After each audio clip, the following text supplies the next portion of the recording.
ലക്ഷ്മണന് കോപം, ശ്രീരാമന് ശാന്തത, ഹനുമാന് ശക്തി. അപ്പൊ ജാംബവാനോ മാസ്റ്റർ മൈൻഡാണ്. ജാംബവാൻ വെറൊരു കരടി മാത്രമൊന്നുമല്ല, രാമായണത്തിലെ ദ ചീഫ് മെന്റർ ആണ് ജാംബവാൻ. ഒന്ന് ആലോചിച്ച് നോക്കൂ, നിങ്ങളൊരു കമ്പനിയിൽ ജോലി ചെയ്യാണ്. അവിടെ ഒരു വലിയ പ്രൊജക്റ്റ് ഉണ്ട്.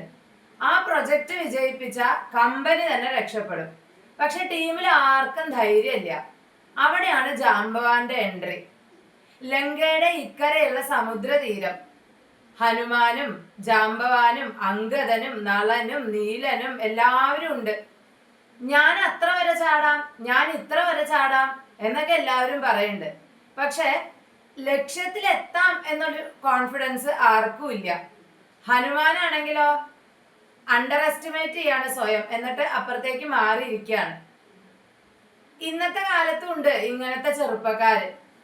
ടാലന്റ് ഒക്കെ ഉണ്ട്, പക്ഷെ എന്നെ ഒന്നിനും കൊള്ളില്ല, ഞാൻ പോരാ എന്നൊക്കെ വിചാരിച്ച് ഒന്നിനും മുന്നോട്ട് വരില്ല.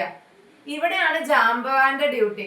നിനക്കത് പറ്റും, നിനക്കതിനുള്ള കാലിബർ ഉണ്ട് എന്ന് പറയാൻ ഒരു അധ്യാപകൻ ഉണ്ടെങ്കിൽ, അല്ലെങ്കിൽ ഒരു ബെസ്റ്റ് ഫ്രണ്ട് കൂടെ ഉണ്ടെങ്കിൽ എല്ലാം നടക്കും. ഇവിടെ ജാംബവാന്റെ വാക്ക് കേട്ടിട്ട് ഹനുമാന്റെ കോൺഫിഡൻസ് വാനോളം ഉയരാണ്. ലങ്കയിലേക്ക് ചാടി സീതയെ കണ്ടു, ദൗത്യം വിജയകരമായിട്ട് പൂർത്തിയാക്കുകയാണ്. പക്ഷെ ഇവിടെ ഒരു കാര്യം ഓർക്കണം, ഹനുമാൻ ഹീറോ ആയി, പക്ഷെ സ്ട്രാറ്റജി മൊത്തം പ്ലാൻ ചെയ്ത ജാംബവാനോ സമുദ്രതീരത്ത് ശാന്തനായിട്ട് നിൽക്കുകയാണ്. ഒരു ഈഗോ ഇല്ലാതെ, ഒരു ക്രെഡിറ്റും ആവശ്യമില്ലാണ്ട്.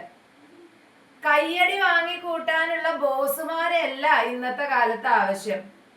ഹനുമാന്മാരെ പോലെ പൊട്ടൻഷ്യൽ ഉള്ള ആൾക്കാരെ കണ്ടെത്തി കൊടുക്കുന്ന ജാംബവാന്മാരെയാണ് ഇന്നത്തെ കാലത്തിന് ആവശ്യം. പക്ഷെ ഇന്നത്തെ കാലത്ത് ആരും ആരെയും വളർത്താൻ തയ്യാറല്ല, പറ്റണോർത്തോളം തളർത്താനാണ് ശ്രമിക്കാറ്.